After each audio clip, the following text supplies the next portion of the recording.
اکثر دوست مجھ سے پوچھتے ہیں کہ رسولullah صلی اللہ علیہ وسلم کی خواب میں زیارت کیسے ہوگی، اس کے لیے کوئی وظیفہ، کوئی درود، کوئی الفاظ، کوئی ورد؟ اصل تو اللہ کی چاہت پر ہوگی، یہ تو رب جب چاہیں گے بندے کو زیارت کرا دیں گے، اور زیارت ہوگی تو وہ عالم کو جا کر بتائے، ڈھنڈورا نہ پیٹتا پھرے، جو معبر ہو، جو تعبیر کا فن جانتا ہو، تاکہ اسے پتہ چلے کہ اس زیارت میں میرے لیے کیا ہے۔ بعض اوقات کوئی آدمی رسول اللہ کی زیارت کرتے ہیں تو اس کے لیے فائدہ مند ہوتا ہے، اور بعض اوقات اس کے لیے تنبیہ ہوتی ہے۔ ایک شخص نے اللہ کے رسول کو خواب میں بیمار اور تھوڑا سا پریشان دیکھا، تو علماء معبرین نے اس کی تعبیر لکھی کہ تیرے گناہوں کا اثر ہے، جیسے تیری بات ویسے نبی کی ذات تجھے خواب میں نظر آئے گی۔ اور جب خواب میں حضور علیہ السلام کی ذات نظر آئے تو وہ شیطان نہیں ہوتا۔ حضور علیہ السلام نے خود فرمایا، من رآنی فی المنام فقد رآنی، جس نے خواب میں مجھے دیکھا تو مجھے ہی دیکھا۔ فإن الشیطان لا یتمثل بی، کہ شیطان میری شکل اختیار نہیں کر سکتا خواب میں بھی۔ تو زیارت کی کیا ترتیبیں ہیں؟ کثرت سے درود ہونا چاہیے۔ میرے ایک شاگرد ہے، میں نے ایک دن اسے سنت رسول کی ترغیب دی، اس نے سنت رسول رکھ لی، روزانہ کی بنیاد پر اس کا 1000 درود پاک بھی تھا۔ تو مشغولیت میں ہوا نا، تھوڑا مشغول ہوا، تو اس نے 1000 کو کم کرتے کرتے 100 پہ لے آیا، اور دنیا میں گیا ہم سے نکل کے، تو داڑھی بھی تھوڑی ترقی کرنے لگ گئی۔ یہ ترقی نہیں جو حقیقی ترقی ہے، وہ اوپر ترقی کرنے لگ گئی، کھٹنا شروع ہو گئی۔ تو ایک دن خواب دیکھا اور مجھے آ کے کہتا ہے کہ استاد جی ایک بندے نے خواب دیکھا، ذرا اس کی تعبیر بتائیں۔ بڑے بول سے رب بچائے، تجربے کی بنیاد پہ بندہ بازو کا سمجھ جاتا ہے مسئلہ اس کا یا کسی اور کا ہے۔ میں نے کہا بولیں؟ کہتے ایک شخص نے اللہ کے رسول کی زیارت کی ہے، اور وہ گردن سے نیچے نیچے حضور کو دیکھتے ہیں، حضور علیہ السلام کا سر مبارک اور چہرہ مبارک اس کو نظر نہیں آتا۔ میں نے کہا فرحان توبہ کر لے۔ کہتے کیوں؟ میں نے کہا توبہ کر لے، میں نے تمہیں کہا تھا نا سنت پوری کر اور درود پاک کو رکھ، دیکھ تیرا درود حضور پر پیش ہوتا ہے، تو نے پڑھنا کم کیا، تجھے زیارت ہوئی لیکن چہرے سے محروم کر دیا گیا، تو اس کو پورا کر لے، درود والی ترتیب بھی اور سنت والی، ایک دن تجھے چہرے سے زیارت ہوگی۔ تو پکی بات ہے۔ میں نے کہا مجھے اللہ کی رحمت پہ امید ہے، تو کسی لالچ میں تو نہیں پڑھ رہا، تو حضور علیہ السلام کی ذات پہ اللہ کی خوشنودی کے لیے پڑھ رہا ہے۔ میں اللہ کے گھر میں بیٹھا ہوں، اللہ کی قسم کھا کے کہتا ہوں میں جھوٹ بولوں اللہ ہمارے ساتھ اپنی مدد کو ختم کر دے گا۔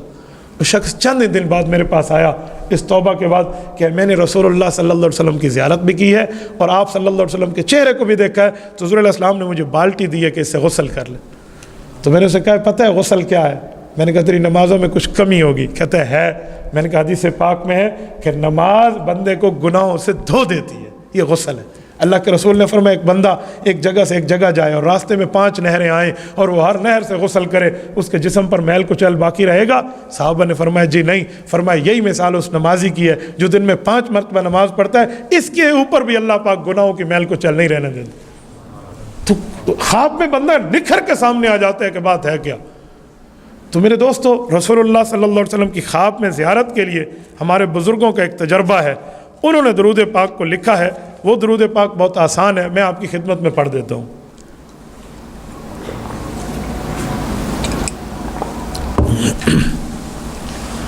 اگر کوئی شخص اس درود پاک کی کثرت کرے تو امید کامل ہے کہ جیسے مشائخ بزرگوں کو زیارات اس درود پر ہوتی رہی ہیں تو اس شخص کو بھی انشاءاللہ تعالی حضور پاک صلی اللہ علیہ وسلم کی زیارت خواب میں ہوگی۔ وہ درود ہے اللہم صلی علی روح محمد فی الارواح وصلی علی جسد محمد فی الاجساد وصلی علی قبر محمد فی القبور صلی اللہ علیہ وآلہ وسلم۔ اس کا اردو ترجمہ ہے اے میرے مولا آپ درود و سلام بھیجیے اس رسول اللہ صلی اللہ علیہ وسلم کی روح اقدس پر جو تمام ارواحوں میں سب سے اعلیٰ۔ آپ درود پاک بھیجیے رسول اللہ کے جسم اقدس پر جو تمام اجساد سے اعلیٰ، حضور علیہ الصلوۃ والسلام کی قبر پر رحمت اتار جو تمام قبور میں اعلیٰ۔ ترجمہ اس لیے بتا رہا ہوں تاکہ پڑھتے ہوئے بندے کو سمجھ آئے میں کیا پڑھ رہا ہوں۔ تو اس درود پاک کی کوئی کثرت کرے، کوئی اس کو کثرت سے پڑھے، اور درود پاک باقیوں بھی ہو صلی اللہ علیہ وآلہ وسلم، حضور کی آل کو بھی ساتھ شامل کرنا چاہیے۔ یہ کر لیں، خدا کی قسم مسلمان زیارت نبوی سے محروم نہیں رہتا، جب ہوگی ہوگی ضرور۔ میرے پاس کارگزاریوں کے رجسٹر ہیں، رجسٹر بتا سکتا ہوں آپ کو اتنے زیادہ۔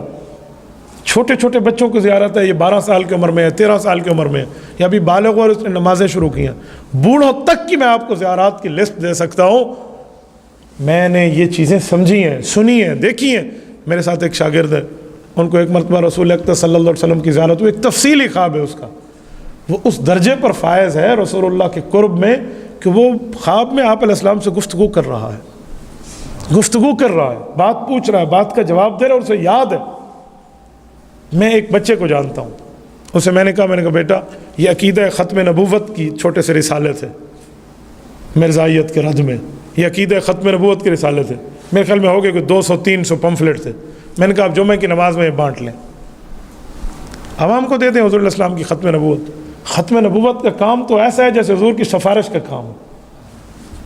تو اس نے یہ بانٹے، نابالغ ہے، مجھے آ کر خواب میں جواب بتاتے ہیں، کہتے ہیں استاد جی میں نے رات خواب دیکھا ہے۔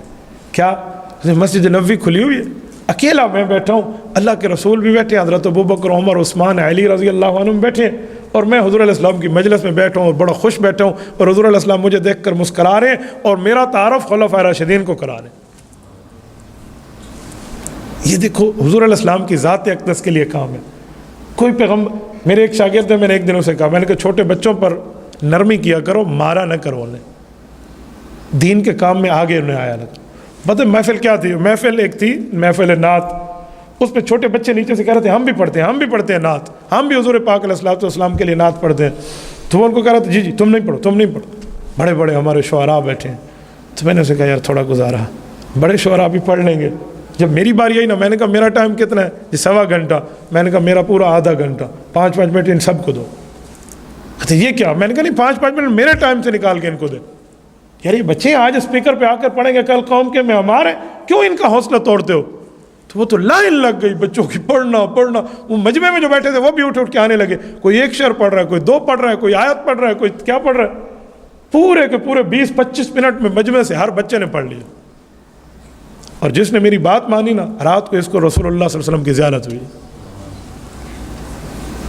تو یار اس سے اندازہ لگائیں کہ آپ تھوڑی سی بچوں پر نرمی تو کریں۔ حدیث میں نہیں ہے کہ جو بڑوں کی عزت نہیں کرتا، چھوٹوں پر نرمی نہیں کرتا، علماء کا احترام نہیں کرتا، وہ امت میں کس منہ سے امتی کہلاتا ہے؟ تو درود پاک کی محفل، درود پاک کی سمجھ، درود پاک کی برکت، درود پاک کی عبادت، درود کی سعادت لینی چاہیے۔ اللہ آپ کو رب صراط مستقیم عطا فرمائے، رسول اللہ پر کثرت سے درود پاک پڑھنے کی توفیق عطا فرمائے۔ ایک بار سارے درود ابراہیمی پڑھ لیں، پھر اس کے بعد ختم کرتے ہیں۔ اللہم صلی علی محمد وعلی آل محمد کما صلیت علی ابراہیم وعلی آل ابراہیم انک حمید مجید۔ اللہم بارک علی محمد وعلی آل محمد کما بارکت علی ابراہیم وعلی آل ابراہیم انک حمید مجید۔ میرے مولا تیرے پاس ساری طاقتیں ہیں، تیرے پاس ساری قدرتیں ہیں، تیرے پاس ساری پاور ہے۔ آپ ہمارے اس درود پاک کو رسول اللہ صلی اللہ علیہ وسلم پر پیش فرما دیں، ہماری طرف سے ہمارے پیغمبر صلی اللہ علیہ وسلم کو بہترین جزائے خیر عطا فرمائیں۔ جزا اللہ تعالی عنا محمد صلی اللہ علیہ وسلم ما هو اہلہ۔